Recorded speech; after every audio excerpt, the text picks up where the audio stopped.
भी मैं कहना चाहता हूं, जब मैं पूना के कार्यक्रम के बाद दिल्ली गया, नवभारत टाइम्स में फ्रंट पेज पर सेकंड इन कमांड आरएसएस का सरकारी भैयाजी जोशी, जो महाराष्ट्र का ही ब्राह्मण है, उसने वहां कार्यक्रम में भाषण दिया, फ्रंट पेज पे नवभारत टाइम्स में छप कर आया। उसमें उन्होंने क्या कहा कि हम हिंदुओं की बात कर रहे हैं, हिंदू धर्मियों की बात नहीं कर रहे हैं, हम इस देश में हिंदुओं की बात कर रहे हैं।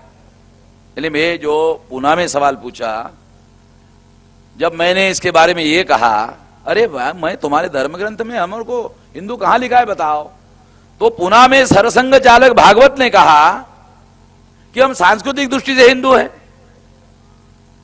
दिल्ली में उन सरकारी वाह भैयाजी जोशी ने कहा हम हिंदुओं की बात कर रहे हैं, हम हिंदू धर्मियों की बात नहीं कर रहे हैं। बहुत लोगों को बातें समझ में नहीं आती है, मगर उनका वामन में शाम के साथ पाला पड़ा हुआ है, किसी और के साथ नहीं पला हुआ पड़ा।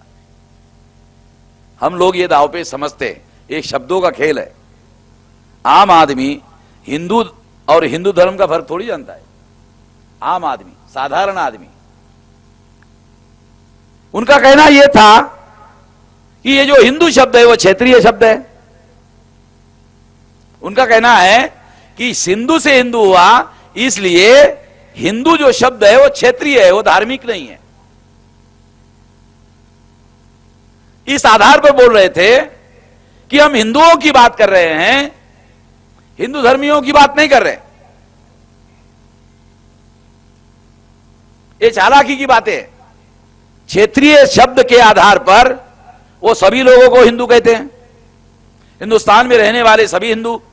अभी यहां उन्होंने हिंदुस्तान में रहने वाले सभी हिंदू, यहां उन्होंने कहा भारत में सभी लोग भारतीय है, कोई विदेशी नहीं है। दूसरे संदर्भ में हिंदुस्तान में रहने वाले सभी हिंदू, और यहां भारत में सभी लोग भारतीय है, यहां भारतीय शब्द यूज किया। तो ये लोग जो है समय समय पर चालाकी से बातें करते रहते हैं। ये बातें संदर्भ में समझना बहुत जरूरी है। संदर्भ में बात समझ में आती है।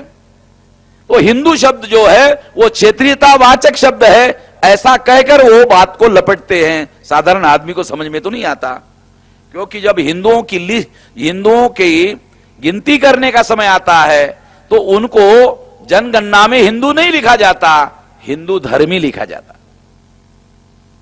इधर बोलने के लिए हिंदू कहते हैं और जनगणना में लिखने के लिए हिंदू धर्मी कहते हैं। तो ये आम आदमी को समझ में तो नहीं आता, ये चालाकी, ये होशियारी। तो ये बात समझना बहुत ज्यादा जरूरी है। दूसरी एक बात यह है, अगर वो हम सब लोगों को क्षेत्रीय शब्द के आधार पर हिंदू कहते हैं, तो हम कहना चाहते हैं क्षेत्रीय शब्द के आधार पर हम हिंदू नहीं हैं, क्षेत्रीय शब्द के आधार पर हम मूल निवासी हैं।